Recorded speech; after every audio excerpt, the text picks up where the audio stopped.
Welcome to the podcast of Data and Analytics in Business. We will learn from the leading industry experts using data and analytics to solve the problems and create values in practice.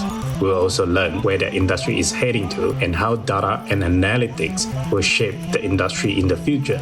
Most importantly, how they are preparing their business for digital transformation and disruption in the future. I'm your host, Jason Tan, and thank you for listening. In this episode, we have Katja Hanewald. Katja is a senior lecturer in the School of Risk and Actuarial Study at University of New South Wales. UNSW has been ranked the number one in the world for actuarial science, risk management, and insurance research. Katja is also the director of research of the Aging Asia Research Hub, which is hosted by the ARC Center of Excellence in Population Aging Research. Now, Katja and I start our conversation with her background in research and what led her to focus on economics, actuarial, insurance, and risk management. Following on this topic, we dive into the topic of how the School of Risk and Actuarial Study at UNSW is helping actuarial students to explore different career paths, such as the traditional actuarial works and also data science work. We then move on to focus on her research work around retirement insurance product development. Now, this is where we got a bit geeky as we did dive into creating a new model for the insurer. Now, Katja explained that traditionally, the general linear model, or known as GLM, is the default model for many actuaries in the insurance industry. Katja and her team acknowledge that GLM is a proven framework, so they are not necessarily here to discard it. Instead, they are proposing and combining the GLM and neural network as a new model to solve the problem, whilst addressing some of the shortcomings of the GLM. She explained that with this new model, it allows the analytic professional or actuaries to incorporate additional factors, incorporate linear and non-linear relationship among variables, and equally emphasize expert opinion. And with this in mind, we dwell on how the insurers could benefit from this new model. This could help the insurer to understand the mortality modeling using individual level data, solving risk classification problem for insurance claim, micro simulation health model, and long-term care insurance pricing. Now, if you are listening to this in Australia, a different terminology we use here for long-term care insurance is aged care insurance. Now, it is also not a product we commonly see in Australia. However, it is rather common in the overseas market. If you are an actuary or data scientist working on building analytic model for your application, I suspect not only you will find Katja's proposal to be uniquely refreshing, but I highly encourage you to tune in and learn new perspective in combining different models to solve the problem that you may have at hand. If you are a senior executive in the insurance or reinsurance industry, this could be useful in understanding and developing a new insurance product for the ever-changing consumer needs. If you have any question for Katja or myself, make sure you send us an email or message on LinkedIn. And finally, if you enjoyed this interview, the best way to support us is to subscribe to the podcast on your mobile and also share this on your social media and website. This is your host, Jason Tan, and I hope you enjoyed this interview. Good morning, Katja. Welcome to the Analytics Show podcast. I'm excited to have you here. Finally, we get to chat about some of the exciting things that you do at the UNSW and also the Research Institute. Good morning, Jason. It is such a pleasure to be here, and I'm so happy to be on this program. Thank you for making time for my topics and just for our conversation. Well, the pleasure is mine. So let me get this thing started. I want to chat a little bit about your career. I noticed that from the very beginning, you seem to have been very research-driven field of economic, insurance, and actuarial science. Academically, also, you have pursued a similar path. So my question for you is, What led you to this path? Was it something that you always deliberately wanted to from your career? Yeah, so I studied economics because I was just interested in what motivates people and businesses and how it all comes together in our big, I guess, macroeconomy. And in Germany, we say with economics, you can do everything. And it's true because as part of my studies, I took up courses in insurance and I really loved econometrics and statistics. So I just found that there's so many interesting questions around insurance and risk management because insurance is such an enabler to the economy. It helps with risk sharing and risk taking, innovation. It helps households to stabilize their income. And so I really found the whole area of insurance very exciting. And I found that my skills and interest in econometrics and statistics and data analytics really help to do research in that area. And so I love a good intellectual challenge. And so I was just very happy to just keep exploring. And it took me places. That's wonderful. How does your academic specialization in insurance and risk management help in your career then? So I'd say there's lots of opportunities to do research in insurance and risk management. And there is constantly new questions, and it's a very so insurance and risk management is very interdisciplinary. So for somebody like me who has broad interests, you can look at questions that have demographic underlying. So look at trends in health and longevity, but you can also look at how insurance companies should do risk management. You can look at what kind of products they should develop and behavioral aspects. And so this specialization in insurance risk management has allowed me to look at many different types of research and do different type of research, but all around a bigger question, which is what I'm interested in is the impact of demographic change and the fact that we're living longer and longer and how this impacts how we plan for our retirement, how governments provide programs. And so I think it's the exciting part is that you can use data to analyze these questions and you have a lot of questions to answer, which is just so exciting as an academic, I guess. Now, I wanted to chat a little bit more about helping people to live longer, but we'll come back to that.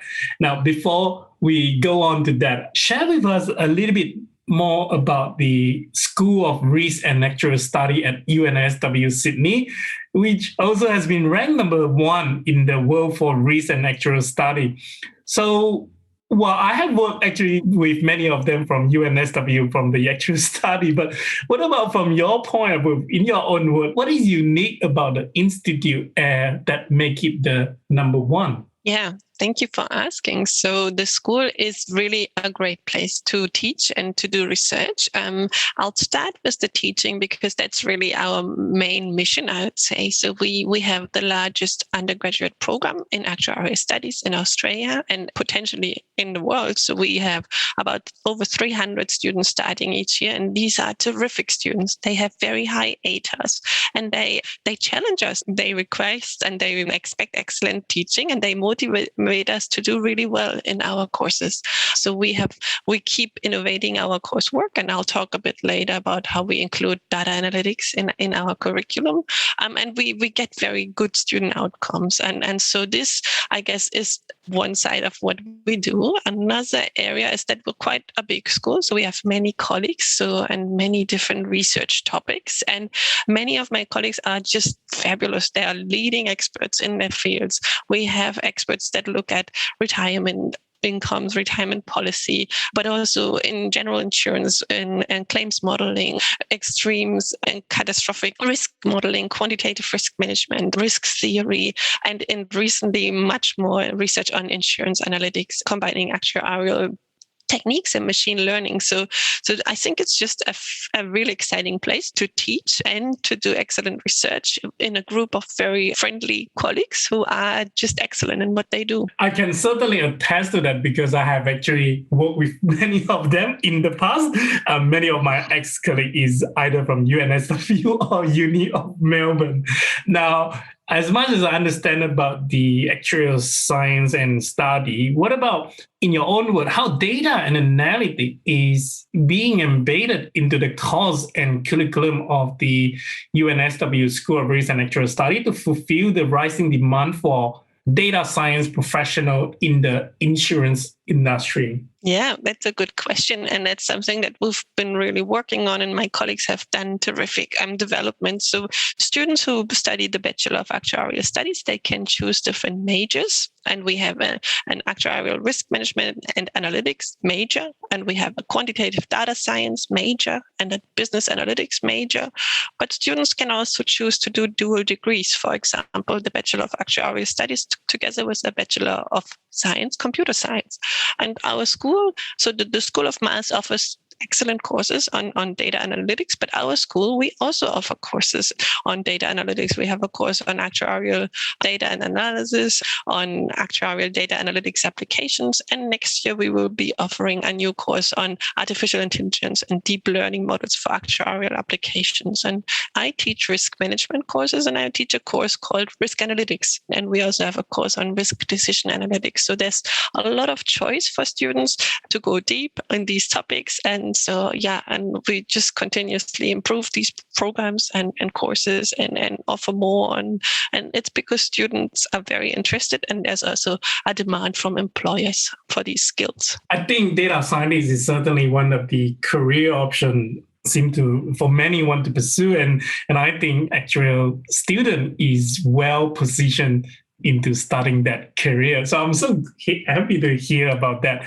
the extra option and the path that they can take should they decide not to go into actuarial science or become an actuary. So that was lovely to hear that. Now let's dive into your research around retirement insurance product development and also the population aging factor. So tell us a little bit more about this institute before we go on to the detail about the research work. Yeah. So I guess my research and the research of some of my colleagues, especially those that are with the ARC Center of Excellence in Population Aging Research, CEPAR, a large research center that is affiliated to UNSW and several other Australian universities, we are all looking at the effects that population aging, the fact that the demography in many countries is changing to a more older population, how it impacts basically the economy, individual households, financial planning of households. So I do a lot of research around modeling aging trends, how long people live, how long they live in good health, when do they start to need care as they get older, but then also looking at products that they might need or government programs and their preferences for how they want to plan their retirement and how we can help them make better choices. And in all of this, data analytics is super helpful because we can use machine learning and data analytics techniques to revisit research questions that we have always kind of looked at, so we can build better predictive models for these health variables.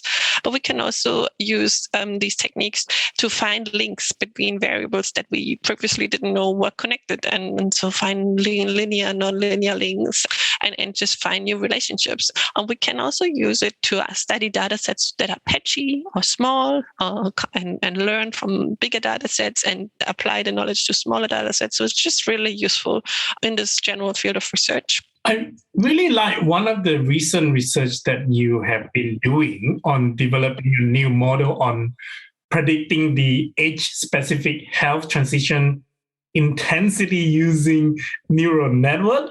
I read a little bit about it, but I'd like you to, if you can, explain the essence of this research to our listener in layman's terms. Yes, of course. So when you think about insurance products or government programs to fund, for example, aged care, it is very important to predict for an individual when they will be starting to have long-term care needs and when they will start to need assistance in their daily life as they get older. And so what the motivation is that we want to have actuarial models that predict for an individual with specific characteristics at which age they will start to need aged care. And this has been traditionally modeled with generalized linear models. That is a generalization of OLS, where you have transformed the outputs and then you have a linear function. And we've been thinking of these kind of transitions in a Markov framework. So where an individual starts off healthy and then can transition to being maybe in long-term care state or remain healthy and then perhaps at some point pass away. And And we are interested in modeling these health transitions between different health states and modeling them forward as the individual ages and taking into account the individual's characteristics. And actuaries and actuarial researchers have been doing this for many years, and they have used standard actuarial techniques, GLMs, and it has been working relatively well.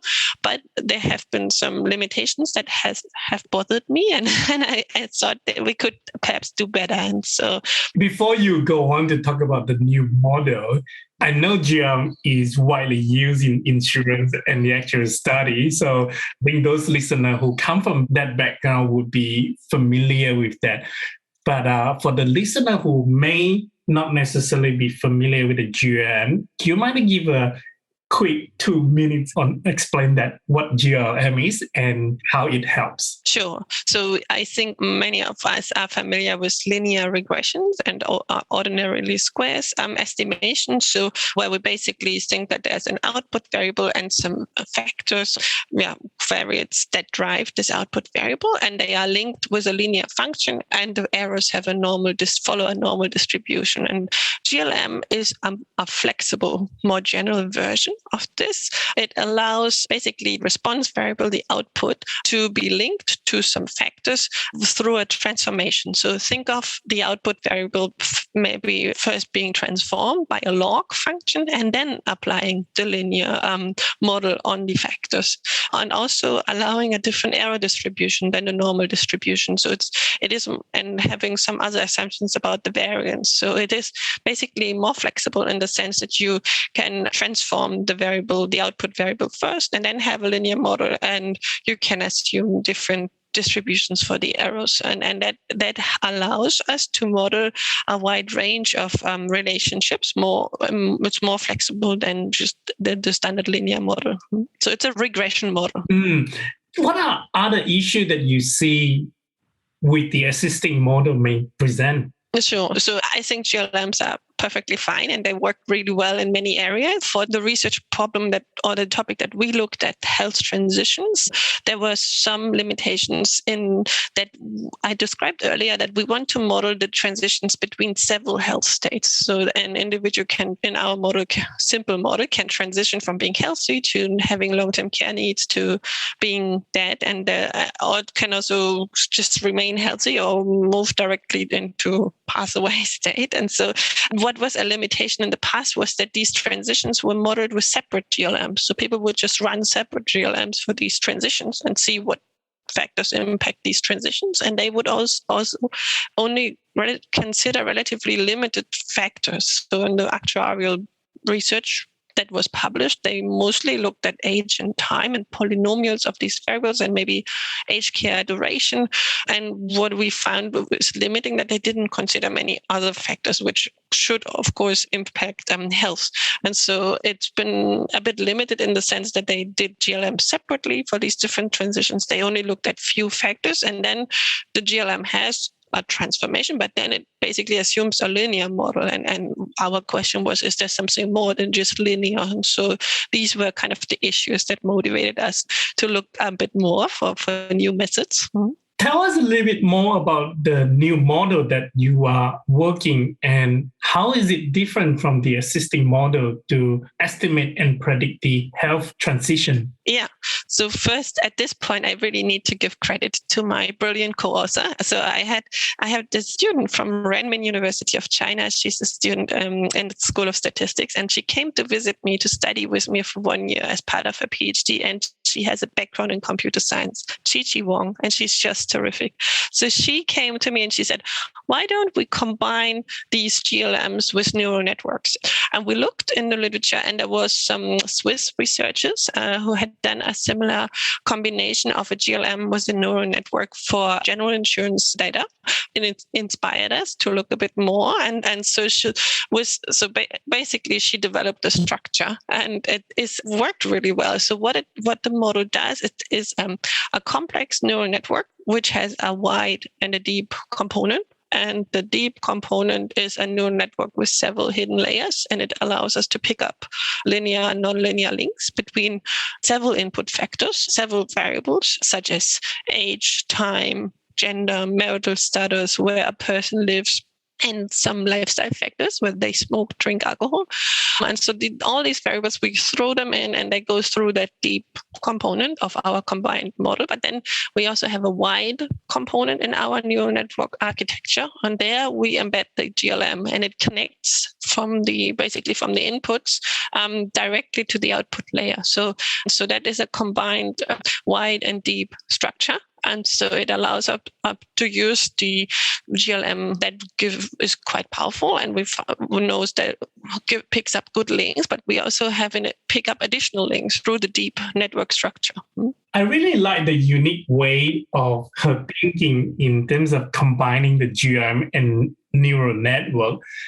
I suppose the follow-up question I have got for that is, instead of using neural network just by itself, I suppose the key part of combining the GLM and the neural network is so that you can link the input to the output with the characteristic of the GLM, whereas the real neural network will play the role in detecting and looking at more numbers of the input. Was that the hypothesis, or was that the thinking behind of this methodology? You're right. We also extend the use of GLMs in this part of research by including additional factors. So you're right. An easy extension would just be take GLM and throw more factors in, or just take neural network and throw more factors in. And we did that, and we compared these standalone models, and we found that the combination gives better results. It gives better in-sample fit, and it gives better out-of-sample fit. And so turns out that the combination of these traditional actuarial techniques and neural networks in this combined structure where they are trained together, we train wide and deep component together, just gives better estimates and better forecasts. Is that a way, or did you guys quantify on the impact of this improvement of the combined two models together? Yeah, so we look at the loss functions and compare the loss functions. And I think we used the mean square error. And so we compared based on the loss function, and we find that it outperformed. We do it for the training data set to see the fit, and the test data set to see the prediction performance, and it in the forecast performance, and it works better than standalone models. And that led us to conclude that the combination indeed gives better results. How can this model help insurer and actuaries better price their retirement insurance product then? So because it gives more accurate, in different ways. One important way is that you can incorporate individual characteristics, and you get more granular, basically risk estimates for an individual with certain characteristics. Another way is that we find that it outperforms standalone GLM and neural network models, so you get more accurate forecasts or better predictions of when they will need aged care and for how long they will need aged care and how long that they will live. And the third way, I guess, is that because we have a feature in our model which is called transfer learning, where we connect the estimates for separate transitions by transferring parameters that we learn. So we train one model and we transfer some of the learned parameters to the model for another transition. And this allows us to learn from health transitions where we have more data and improve the estimates for those where we have less data. And so we find this transfer learning really useful for cases where you don't have much data and you may be scrambling to make a good estimate, and you can actually learn from a task that is related. And so that's I think our model helps, and that it gives good ideas in that respect. If you have and that can happen for an insurance company, that you have just a small data set, but you still want to model it with some insights from a bigger data set. I think that would be really good use for benchmarking. Now, what are the use cases that can be there for this neural network plus GLM model in healthcare solution for the elderly population? Sure. So it's a model to predict. So basically, you can use it to predict claims for long-term care insurance, or if you vary the outcomes, you can also use it for other types of health insurance. We have a model with 3 health states, but you can also change it to more health states or less. In a simple variation would be to just consider a life and death, and then it becomes a mortality model with individual characteristics where you can predict the length of life for an individual, and that is useful for pension insurance or for life insurance. But you could also use it for classification. So we have as output function and a regression function. So ours is a regression problem, but you could also change it to a classification problem where you could do risk classification for insurance claims. And you could also use it to train. Basically, we can basically predict any kind of health transitions and you can just vary the response variable, the dependent variable, and then it becomes a different model, but the underlying architecture and ideas remain the same. I wonder if we can use this for the aged care industry or not, so that it can better plan in terms of the retirement plan of the people moving in to the retirement village. I just thought, if that is possible, I just put that out in my... So aged care is really an interesting component of our retirement financial plan because the costs can be quite large and it impacts, I think, for example, I'm also very interested in what people do with their housing wealth as they get older, how they use all this money that they've saved up over the years and paid down the mortgage and bought a house, and then how they use it. And many people don't use it much in retirement, although they could. And one reason is that they are perhaps worried about the big aged care costs that they may find. And with these things, of course, insurance can work to help share the risks and maybe allow individuals to maybe release some of these precautionary savings and make them feel more comfortable about their retirement plan. So aged care is a big topic, and it is important for individual planning, but there can also be an opportunities to develop products or government programs. Mm-hmm. I love it. Please share a bit of light on how expert knowledge and the combination of the traditional actuarial ideas and the neural network provide a better performing health transition model. I think somewhere earlier you talked a bit about the health transition model.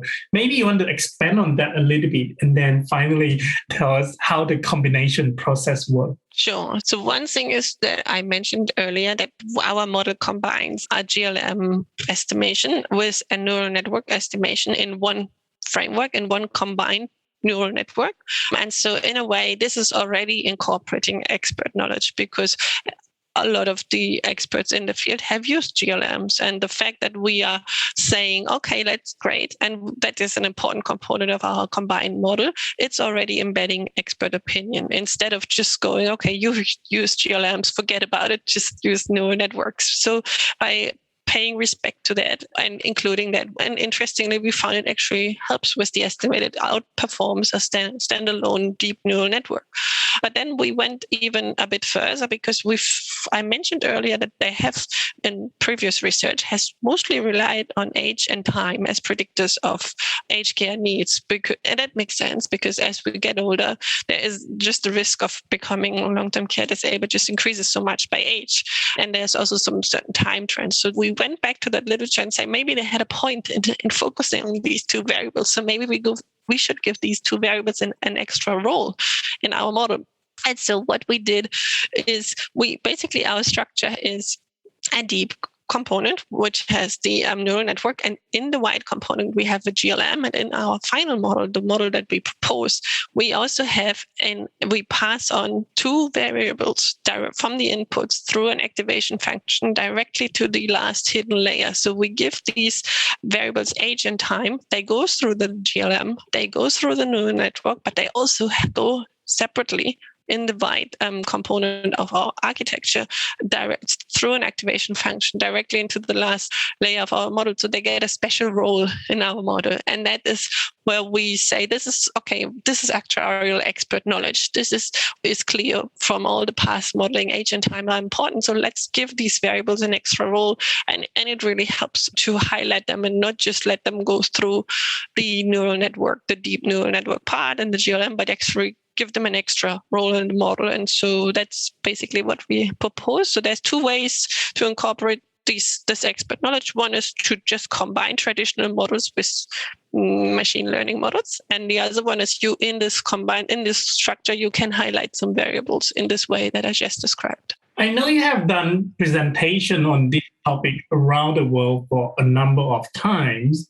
And I'm curious to know, what is the response from the industry on this proposal? Have you seen anyone experimenting on this very new model or this idea? Yeah, so I'm going up and down the country and around the world virtually this year to basically make sure everybody knows about our research. And I've presented this at many academic conferences, but also at industry conferences. There was an insurance data science conference that we at my course presented our work at, and hosted by the University ETH in Zurich, and then also the Actuarial Summit. And we get good responses. We get good attendance across these conferences. We find that our sessions are popular, like people come and we get good questions, and they find it interesting. Interestingly, we've gotten a lot of feedback from people who actually do general insurance. And so they say that's interesting to combine, and they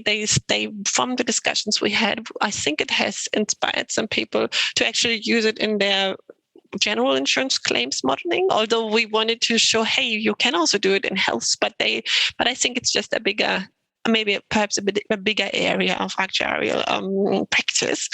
We had some people follow up with us and just had a coffee and a chat. And yeah, we're just constantly open for new collaborations and new contacts. And we love these conversations and would love to hear how it plays out.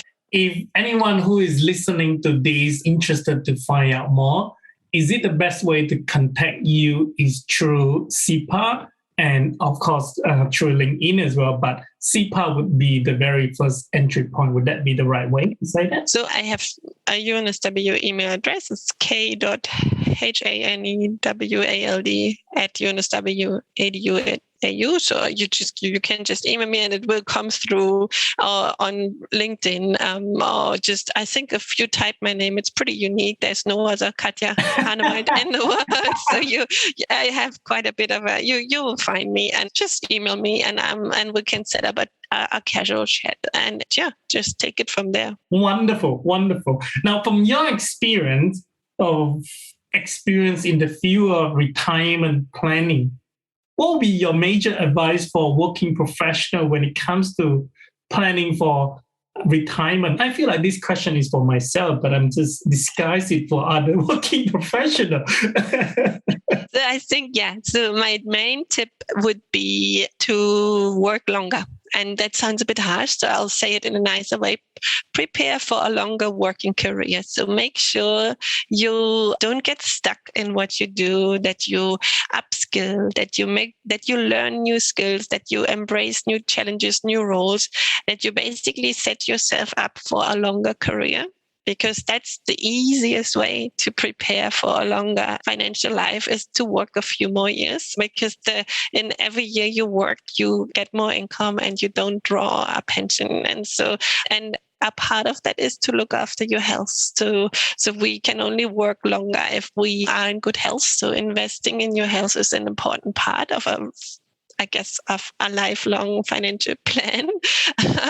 And so, just find something that you enjoy and that gives you some flexibility, because I think what we see as people get older, they maybe don't want to work the same intensity and the same strict setup. And so I think what you're doing, Jason, with having having a flexibility and doing things you enjoy, it's perfect. And I encourage everyone to keep looking for that, and don't think, I'm in a certain age of my life where there's no more change needed.